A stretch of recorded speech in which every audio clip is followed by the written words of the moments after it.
Welcome back. We're keeping going with this thing every week now. It's been pretty awesome. Gotta love my friend Matthew Tuttle here. We've been just accurate as hell picking off of Cramer's list and get to poke a little fun at him, poke some fun at some of the analysts out there, and really just come up with some good swing trade setups. And that's kind of what we do. We just essentially go tear through someone else's watch list and find a couple good trades out of it. It's pretty awesome. And then, of course, you guys all know Matthew here has a few ETFs open that do exactly that. They trade on some of the bigger equities, as well as there's one SJIM that pretty much shorts Jim Cramer's long picks, and that's been doing pretty well. I've been noticing some momentum taking off in that thing.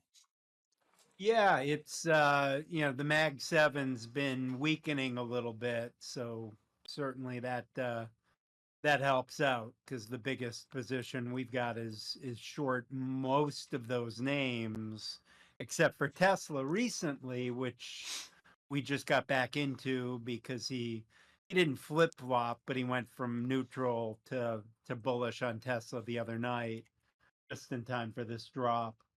Right, that was pretty good. Yeah, this Tesla volatility has been pretty fun. And then another one he just mentioned, which I do really love trading almost as much as Tesla, is CRM. Um, Salesforce has been just a great price action stock to trade, and I was able to trade it very much like my Amazon trade. I took it off the break of the descending channel, made a nice 1-for-1 out of it. Didn't quite give us a full 2-for-1 on the first swing. Hit liquidity, which was just basically mapped from looking left and finding the wicks on the candles over here. But now it finally finished that 2-for-1 move to the penny. I mean, it was right at that key pivot area, right at the top of the box, and then it makes for a good short to come back into support. In fact, it's turning red today. Um, you guys taking a position on that with SJIM at all? So unfortunately, SJIM's been short CRM for a long time. Uh, That if you look at kind of Jim's favorite guys out there, it's Jensen first, Zuckerberg second, and Benioff third. And I think Zuckerberg and Benioff kind of flip flop from time to time. So yeah, that's been a name we've had to be short. That's a perennial Kramer favorite. oh yeah, no, it's one of the ones he loves to talk about, and he loves to give himself the proverbial pat on the back when he gets it right. But man, when he gets it wrong, he's quiet. Yep. Um, looking at just a basic piece here, we got on a shorter term chart. I like to run the longer term swings for just basic measured move setups, and then I'll take them tighter and tighter and tighter. I'll trade them down to a 5-second chart if you guys know me. Um, this gave us pretty nice 2-for-1, poked out of it with a wick, hit the other target, but now we're looking at a possible good short right back to liquidity. So we might see this thing run down. If it breaks below 245 with some force here, we could see it slam down here to like 238 pretty damn quick. And that's where a key liquidity level is going to be. I'm going to paint that Yeah, I orange got so I it got stands out. 238.22, which is the high in July. Oh, perfect. Happens to be where the daily upper Bollinger Band is as well. And we're so Oh far yeah. outside the upper Bollinger Band, it's nuts. Um, and John Bollinger, if you're listening, man, I got to talk to you. I'd love to get a webinar going. Love Bollinger Bands. Looking at the 2-hour chart, we're set up for a really nice phenomenal short, and it's looking like it'll tap right to that liquidity. I like that bear target. It's been a great trading stock, this Salesforce thing, and even though I know SJIM has been short on this thing and it's been in a nice bull trend, but that's the whole point of an ETF, is to provide efficiency for traders, and that gives you the price action that really you can trade and make some profit on. And I was just looking at SJIM a moment ago. It's right at where I would take an entry personally for a wheel trade here. I might be selling some cash covered puts on this thing. If I can just get a little more volume in the puts, I'd like it. But oops, that's not the right one. Yeah, I mean SGIM does have options. They're just not the most liquid in the world. Love to get some guys trading them. Oh, I'll be one of them. And it's kind of right in that level unless it continues a path down to the previous low. I think right in here is about where I'd like to see a good long entry coming out of this thing. I've been watching. I'm just waiting. I always bide my time for the most opportune entries on this sort of thing, and that's kind of right in that level. I'm starting to like it more. And then the other one, the Tesla one, I always forget it. TSLT, TSLT is the long, that's right. and TSLZ is the short. TSLT has had 2 days in a row of, all-time record volume, which is interesting. Today it's trading a lot too. I don't know whether it's buyers and sellers after what Elon said last night. I mean, I love it, but I don't know that everybody does. Right. Yeah, it's definitely got good volume coming in. I like that one. And that's just textbook 2 hour 1 for 1. It's down to its base target around 23.20. Might see a rebound here and give half back to like 24.25, somewhere in that neighborhood for a quick scalp on that thing. If it breaks this level, I could see it hitting, down to like 22-ish and maybe giving us another setup for a possible swing out of that into either side. So definitely keep my eyes on that one. And then the other one, the NVIDIA one, NVDX, was it? NVDX is the long, yeah. Been getting some volume into that too, just not nearly as much as Tesla. Nice. Makes good moves. I do love it. That one, yeah, could use a little more volume, but I think once this thing starts to kick off, that'd also be a great option selling stock. I love leverage. And yeah, that can pay the bills when it comes to rapid decay too. So I'm gonna love selling some options on that thing, I think. Well, right on. Let's see if we can pick off a few other swing setups on old Cramer's list, and I'd like to maybe smack his hand a little bit on this next one. Ford. He keeps talking about Ford, but he's not really taking a side on it. Not that Yeah, I've seen. that's the unfortunate part for us. He hasn't really, I mean, since he went to the Ford plant and drove around in their cars, he really, I think he's lean negative because, anytime a stock goes down, he turns negative on it. But Right. and yeah, looks like it's reversing all of yesterday's move. But yeah, we've got no position. Yeah, I mean it's kind of given a half measured move before from coming down from its high back here in July, it's made more or less a clean move. But now we're kind of seeing it settle at about half of that move. Oops, there it is. And it may continue to give us a couple more lows, but if this bear flag breaks and it looks like the old accumulation, it gets into a narrowing pattern and then it gives you a quick pop for liquidity grab. It went right to our target, came back down to support. If this breaks over the mean, like around $10.10, we could see it come down here to like 9.20 or maybe even a little bit lower in the near future. So that might end up being a decent short. I would love to see Cramer bottom tick this thing and say, "Hey, let's go long and buy forward." That would end up in SJIM, and I think that would be some good price action for it. Yeah. Looking at a little bit shorter time frame, kind of watch.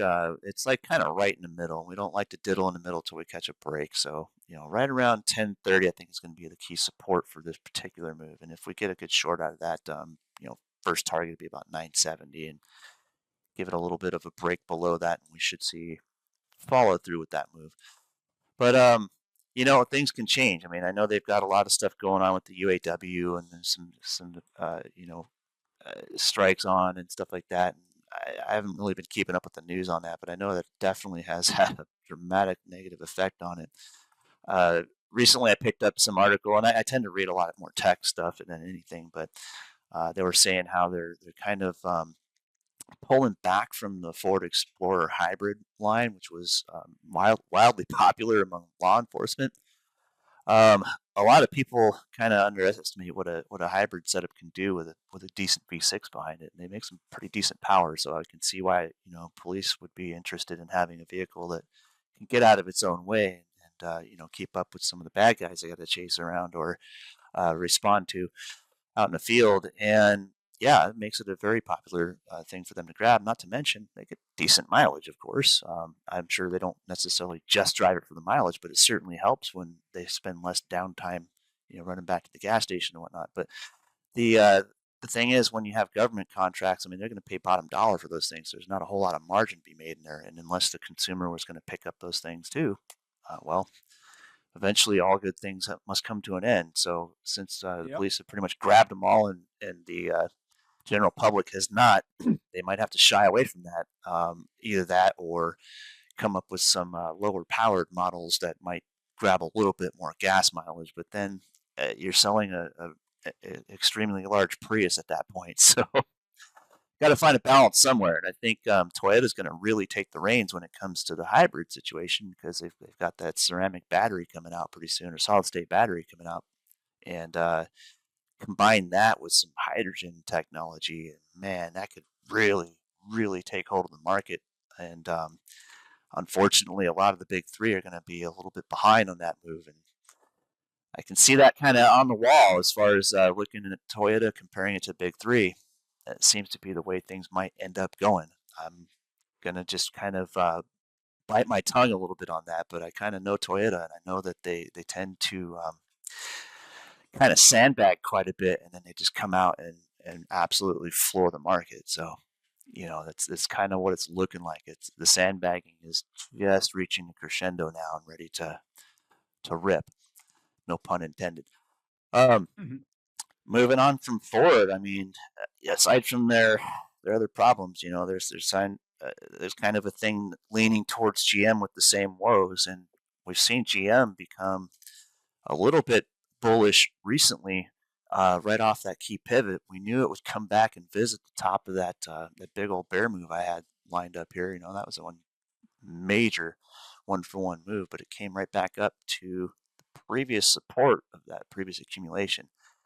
Oftentimes, when we see this on technical analysis, when we're looking to day trade stuff, if this were like a 1 minute chart, that's where you look for a quick short entry right off of that test of previous support. And if it rejects here, we could see a nice short run back down to the low. On the other hand, if suddenly the situation with the UAW is fully resolved and everything's hunky dory, we could see a return to the previous analyst target up here around $38. But more or less, I don't know if I'd take it long or short until I see a break. It'll give us one, but that was certainly a one clean, one for one down. Gave us everything we needed for a short. Have you covered the SJIM short position on that, or No, so right now we don't have a position in that one. okay? I might consider taking a look soon as I see this consolidation break, whether it's going to return to that previous high and go up from here or reject and go down from here. I might be able to take a nice trade on that, but I'm kind of unbiased until this consolidation is complete. So maybe, Yeah, no, I definitely want to see how this plays out, but I haven't really heard him talk much about this name in a while. yeah, he's kind of hands off on that one. He tends to focus a little bit more on Ford, and even with Ford, he's kind of Well, not yeah, and he's been hands off on that one because right after, and we were short it. I mean, right after he went to the Ford plant, that's when it tanked. right. So I don't Gave, think they're going to invite him back. gave it the Cramer kiss of death, and they're done with that. Yeah, Maybe he goes and visits GM next. I mean, yeah, at the behest of Ford. Oh, that'd be fun. Yeah, Yeah. I think we could see a good setup fall out of this though, one way or another. So personally, I'm going to be watching for this consolidation to break right in this area, right around $31, $32, and it'll give us a sign. Either it's going to eat this whole bar and give us a quick short back to 28 and some change, or it's going to rip a face off and go the other way. But it's coming to the end of this consolidation, I think, in a couple of days here, and we should see a good move out of that. So I'm unbiased on it until I start seeing a break. I always say don't trade the setup, trade the break, but sometimes if you get into a really tight tightening of range in the price in the consolidation, you get an opportunity in the options market where the implied volatility falls in, and then you can build kind of a neutral position. A lot of times I tend to run like a condor position on that I can later swap into butterflies, or I can just ride momentum, sacrifice a loser. We used to call that the Spartan trade. We'd take a neutral position, and when it broke one way or another, we'd sacrifice a loser and ride the winner till it was out of gas, and rinse and repeat. If this thing compresses a little bit more, and if Friday's pretty much dead flat on GM, you might have an opportunity to do that. So I'm going to start looking at some spreads, probably, like 33, 37 spreads on the bull side, and maybe 28, 26 on the bear side, or on the put side, maybe. I might give that a good go if it's reasonable, and if I'm going to be able to get into those spreads relatively low cost, it might be something to do. I'll keep an eye on it. I'll definitely give an alert when I start to see a break, though, for sure. That's one I'm going to definitely keep my eye on, because I love scalping GM. Being a mechanic kind of led me to that. The whole 2008 thing with the bailout is just, oh, that still gets my goat, man. They were given so much of our tax dollars, and they took most of it over to China. So that just, it's unnerving. So anytime I can scalp GM, I do it with a grin on my face, and that's not something I like to do. I don't like to take any sort of political stance on a company like that. But man, GM's one of them where it just gets me into that mode, I guess. But I do enjoy trading it, and I didn't trade it long, but I'm waiting to see if I can trade a nice short on that, or a breakout at all. So might be worth doing. Might have to relax my bias on that a little bit. Never trade with a bias. Unless you're short in GM, and then you can trade with all the bias you want. Exactly. Costco was an interesting one. I saw Citibank gave it an upgrade. It tanked. That was kind of interesting. Yeah, I mean it's still way up there, but for us this 10-day moving average would be the spot. I mean, technically it undercut and rally today, so I mean if I were trading it I might go long, but I mean I'm not. Yeah, I definitely want to wait for a better signal on this. Trade the break, not the setup. But the weird thing is they had a previous target at 530, and then they upgraded it to 585. And then you look at the 2 hour candles, and it went right to 585 and kind of held. I almost wonder if we're going to get some consolidation in here and retrace back down to like 570 or not. So we'll have to see what this setup brings us to. It's going to bring us a long or a short. Um, Probably very soon. I would say maybe we'll have some catalyst between tomorrow and say Thursday next week. We should see something break out of this. So we might be talking about this more next week. As far as this broadening pattern goes, though, it's kind of unmistakable. Either you get the typical regression line primary, and then a secondary outside the channel could take us up here to the 615, but I don't know, man. That thing's pretty lofty.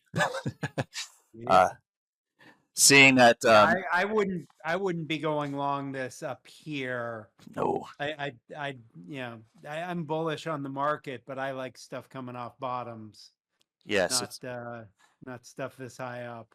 it's always easy to take a trade from the ground up versus taking it from the top higher. Buy high, sell high just doesn't always compute with the human psyche too well.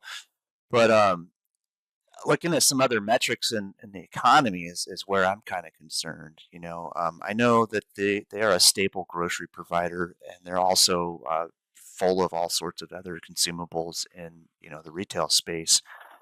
Um, the other side of that coin is the fact that I saw a report come out yesterday where the average household debt is at record highs, and that kind of concerns me because when stuff hits the fan there, you've got a compounded high interest rate on borrowing. oh, the consumer might run out of gas for a Santa rally this year a little early, so it's kind of hard to say if we're gonna. So I am a big believer that the numbers we're seeing showing, consumer strength, economy strength, I don't think those numbers are right. I don't either. Particularly anything that says the consumer is strong. And I think we've talked about this before. It's just, you talk to anybody out there and there's a huge disconnect between what they're saying and what numbers are showing. So yeah, anytime I can, I'm shorting department stores. I'm anything that relies on the consumer. I'm shorting it personally, and whenever Cramer says he likes it, I'm gonna short the heck out of it. Absolutely. No, I agree. I mean, it's just a matter of waiting for the pieces to fall in line and start giving us the domino effect of price action that we love to trade. And as far as economic stuff goes, yeah, this is kind of fallen in place, and we've got a really nice little tightening pattern in this. And I think we could get a quick move a little lower, right?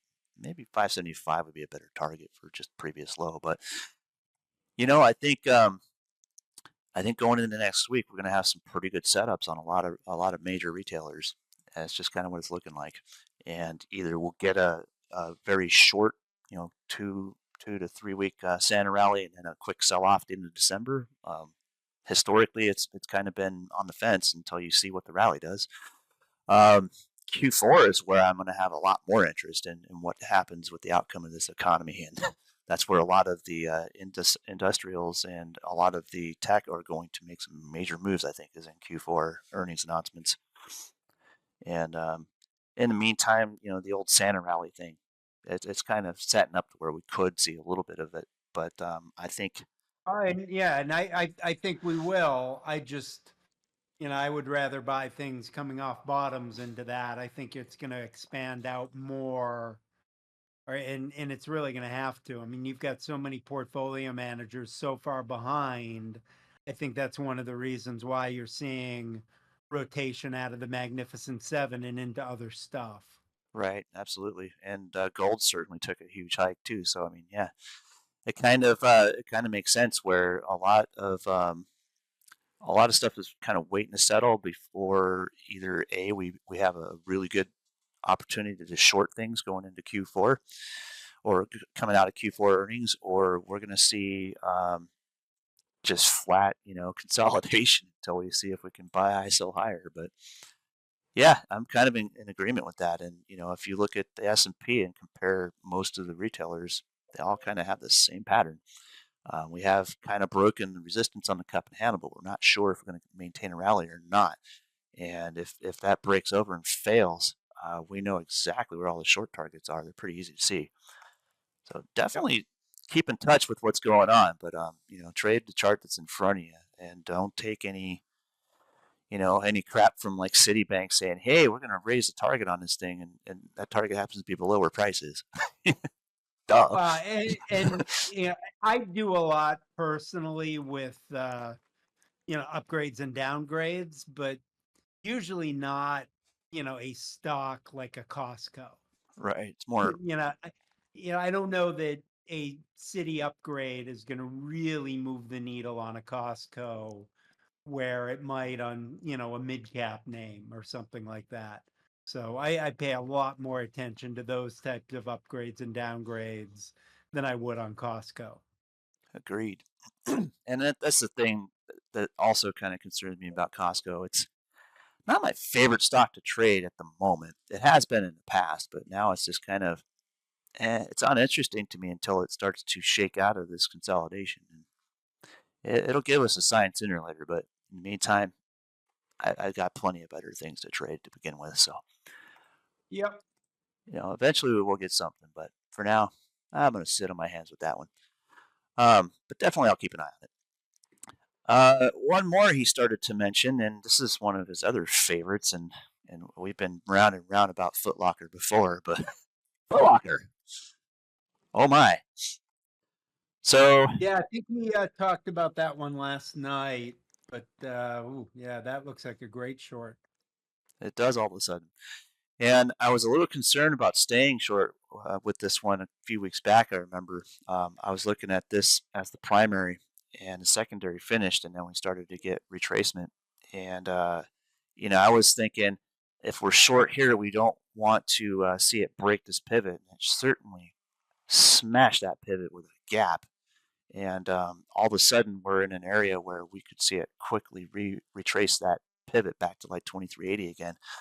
But my Yeah, other I mean, for concern, me, it's failing at the 200-day moving average, so absolutely, that's a big one.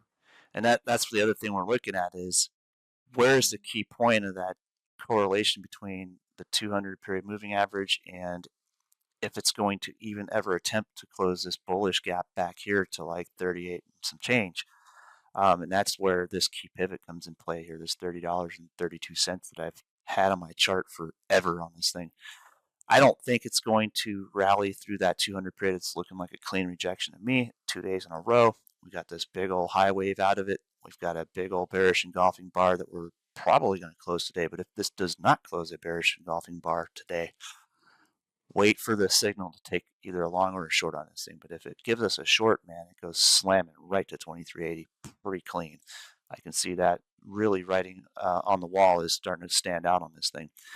And more or less, when I was a little concerned about staying short on it and deciding whether or not it was time to flip and go bullish on this thing, um, wasn't too little too late, but it came into a nice little diamond pattern. And I know what those do. And this is like one of those breakouts you see from a diamond where it gets ripped right back down to mean. So kind of a common setup that I've been able to short very successfully over and over and over again on pretty much any time frame. But this one's a little weird.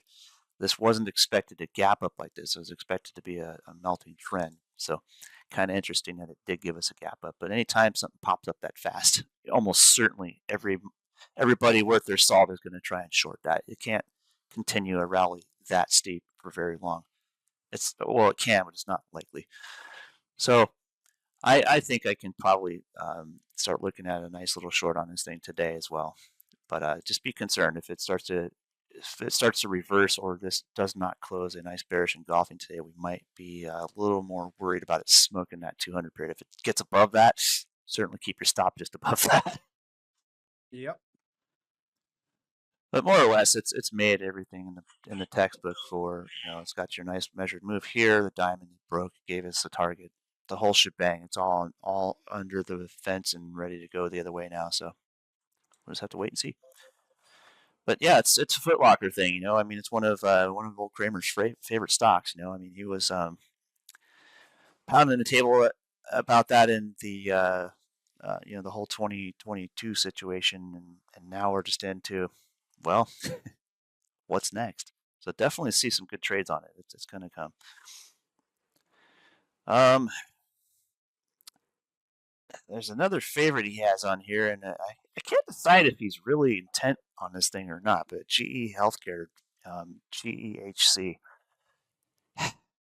man, that thing is just kind of given some textbook moves, but at the same time, why the heck would he even really be concerned with being remotely bullish on that thing? So Yeah, that looks pretty ugly. it does, and he said, this is what he said. He said, you know, um, Peter Arduni, I don't know if I butchered that name or not, says the MRI business is booming. Well, yeah, I mean, there's a lot of diagnostic stuff, but I mean, government contracts and subsidies, whatever. Um, I'm kind of wondering if that's going to be a good signal for, well, let's see if they get into this a little deeper and start to produce more R&D, which costs money, and that's kind of what we see here. A nice clean one-for-one bearish move set up back to support. Maybe even see this thing crunch down to like $62, $63 in the near future. Looks like a handy short already. Um, Yep. I noticed this morning I was looking at this thing. I'm like, well, hey, there's a nice primary move. Accumulation just broke. Give this one more reach below support. See it run below like 67 and some change here one more time, and that could give us a nice short down here. So yeah, it's set up to be a nice, good short trade. I like it. Definitely get the bearish teeth out for this one. And again, Yeah, little bit oversold for me, but certainly the curse of Jimmy right there. absolutely. He's like remotely bullish about it. Wow, what a top take. Mhm. But yeah, I think this will give us one more move. If it doesn't bounce off of this level, and it's not as likely to do that as it is to resume this bearish position. But keep a tight stop if you're gonna short it. You don't let it run you over too much above $68. We could see this thing give us a decent bear move after all. In fact, it's coming up and testing that pivot area right now. Anyway, yeah, I kind of like this as a bearish move. I'll probably trade it with some minimal risk on some debit spreads to the put side, but I'll wait and see what this next few bars does on today's 30-minute chart. If it starts to swing low around the middle of the day, I think I like that for at least a short-term short back down to 66 and some change, but momentum could certainly take it lower. I'm just surprised he likes to talk about that one as much as he does. Um, Yeah, I mean he has been bullish. When I've heard him talking about it, it's more I can't understand why it's down. right. He's not going to hit the buy on something that's gone down in a straight line. That and like, you compare this to market structure, it's doing the whole let's capitalize this thing. you know, it's made its massive bull run and all the hype is pretty much fleeting. So yeah, I like shorting this thing. I really do. And then something else I was kind of picking off here. It's got that classic megaphone pattern right here. And I could see that giving us the rest of that move right down to that angular. Pretty easy. I'll keep my stop tight. I'll watch closely at $68. If it can't break $68 today for a high in the middle of the day and it rejects there, I might just take a quick overnight short on that, maybe a little longer. Just my opinion. I like Yeah, being a makes bear. sense. A couple other things on the last end of the list here, or the last few things on the list here. He did talk about Nvidia and they got into Yum Brands, whatever the heck that is. But one he talked about that I'm more interested in is Snow. SNOW, Snowflake Incorporated. Man, what a nasty parabolic bullish move, but it's pretty much right at resistance, and it got clobbered. So, what's the take on this one? Can we see it come back and retest the mean around 160, or is this I gonna mean, we're going short on it in SJIM today. nice? From a personal standpoint, it looks like I would have rather it shorted it a little earlier. Yeah, that rush to Tempting though. I'm gonna watch this one personally. that rush to It 192.50 looks this like morning. it found a little bit of a bottom and is now rolling over again. There it is.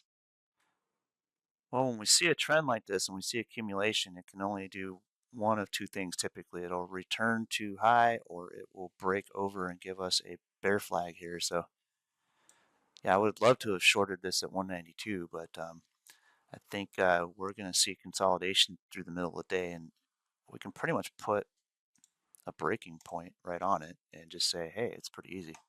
Break above 184 with some force, and sure, this becomes a little double bottom action, and we return to the previous mean high or a little higher, 187 to 190. But if this thing starts to reject here, then we get a nice clean bear move out of it. We could see this thing just structure off like this and give us a short-term target to eat most of that bar from the earnings call or whatever the heck that was yesterday.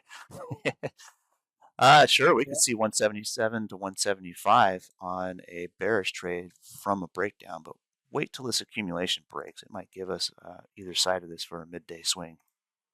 I might scalp that one going into the close myself. I'm sure the options are going to be nasty on this thing for price, but might be something you could sell some credit spreads on.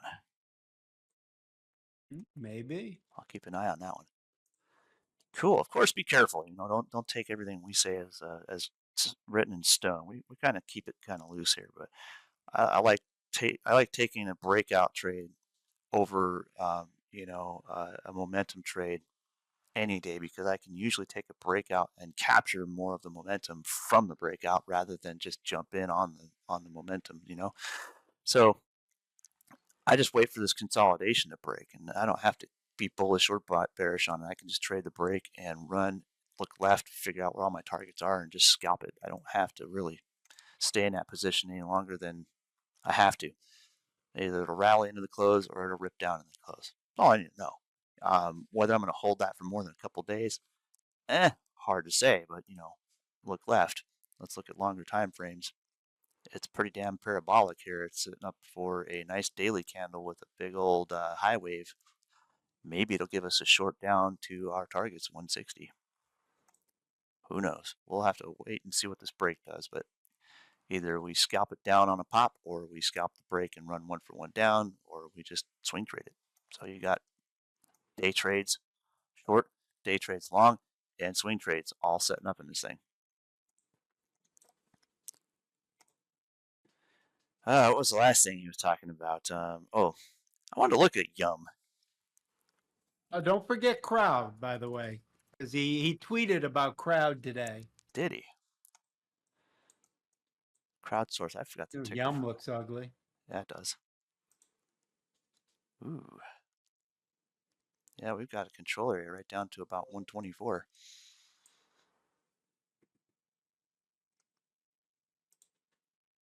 Then again, that's going to probably complete right down to 124, and then we'll see if we get a reversal out of that. Almost looks like a little V bottom here, but it's in the wrong spot. It's given half of this trend and not this trend. I'll keep my eyes on this one. It looks like we could have a very short little scalp to the bear side, but once it hits that target, I think it could go and change direction here. That might be a good trade later on. Yeah, I mean, a little overextended for me. I would have rather shorted it at 128, but Oh yeah, for sure. But yeah, we'll watch the chart on this one. This one's one to kind of keep an eye on. I like the price action on it. Nice and volatile, just the way I like it. Mhm. Cool. That's on my scalp radar now. I had never heard of it beforehand.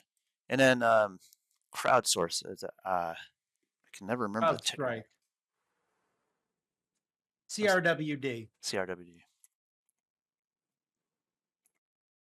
I think they had earnings yesterday and popped, and he was tweeting about it today, along with his tweet on CRM and Snow.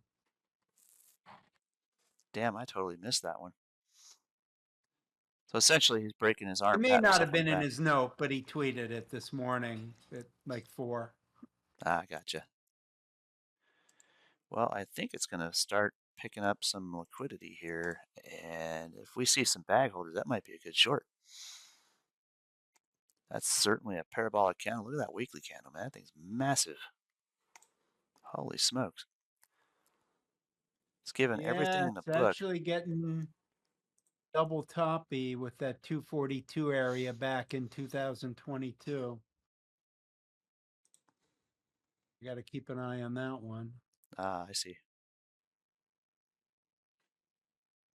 Yeah, it's right into that liquidity zone. I mean, anytime I see a wick on a big candle at the top of a trend, I mark it, and we're right in there. If we close below that, we could see this thing retrace back down here to like 209, 210. Cool. It might give us a quick bearish trade. I like to paint these things orange and make them stand out to me because that gives me, whoops, still getting used to the drawing tools here. That gives me some Mhm. opportunity here. If we go above this, sure, we can go and eat the rest of that trend. But this is looking like we're going to reverse up here for sure. Yeah, I might take some bearish entries on that. Debit spreads are the way to go with that because the risk is so low. You can't really go wrong with debit spread. I mean, you can, but you can take your risk way out of it. The fair value is about half the spread, and anything less than that is fair game for low risk. I like to go even further. Like sometimes go and grab $5 wide spreads for like 15 bucks, and just kill it percentage wise. I did that with Tesla several times.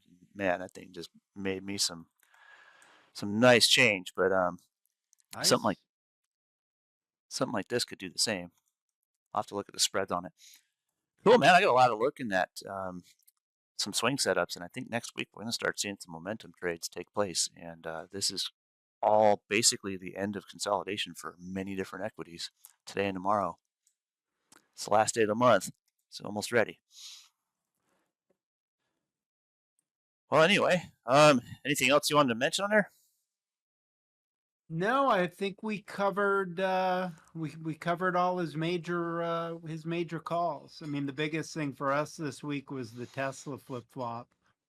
So we went I mean, we've done some other moves, but nothing really that he said this week stood out more than him coming out and being positive on Tesla right before it just dropped. Nice. That was a classic M top too. I mean, look at this thing. Beautiful. We're right back to a key area where we could see it break lower. We could see this thing probably even as low as 236 today. It's at 240 now. It's threatening. Let me look at the shorter term on that. Yeah, that looks like a good target. Right around 235, 236.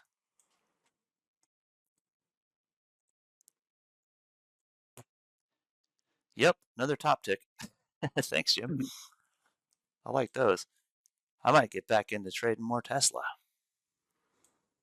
Remember Tesla T and Tesla Z? Absolutely. I might do the Tesla Z on this one. That would give me about 3 times the percentage according to the equity price on that.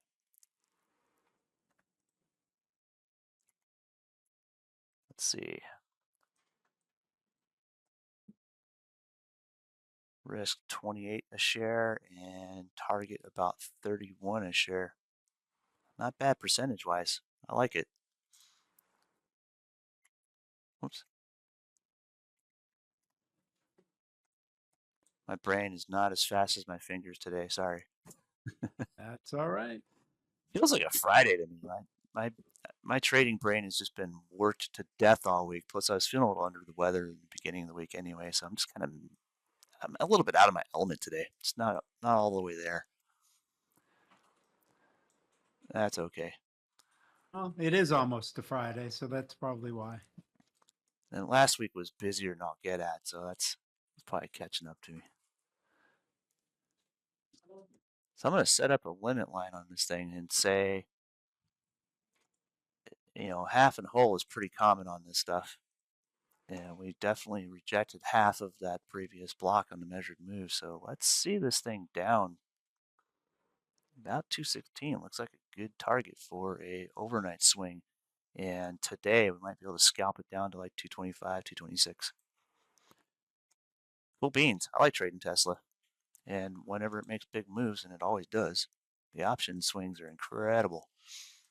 Doesn't have to move far to make some money. Exactly.